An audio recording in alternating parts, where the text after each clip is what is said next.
एक ही कुल, एक ही गुरु, पर विचार, उद्देश्य और आत्मा बिल्कुल भिन्न।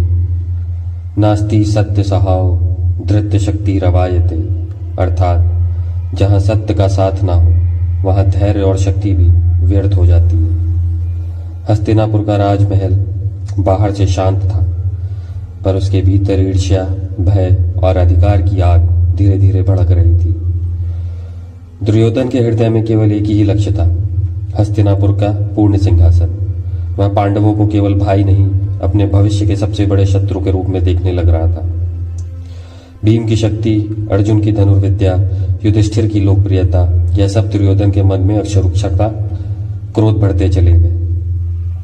उसके लिए धर्म एक बाधा था, एक छल का हथियार। युधिष्ठिर का मार्ग सबसे ठीक विपरीत था।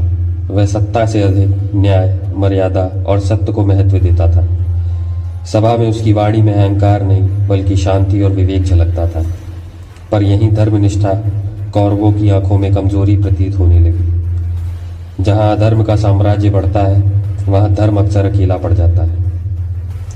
शुरुआत छोटी छोटी घटनाओं से हुई। सभा में अपमान, प्रतियोगिताओं में जलन, अधिकारों पर प्रश्न और सलाहकारों की विषैली मंत्रणाएं।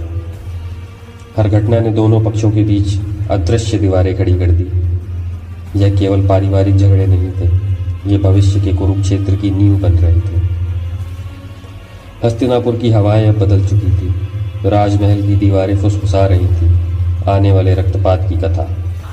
ऋषियों की चेतावनियां, बुजुर्गों की चुप्पी और राज्यसभा की राजनीति सब मिलकर यह संकेत दे रहे थे, धर्म और अधर्म का टकराव अब आने वाला है।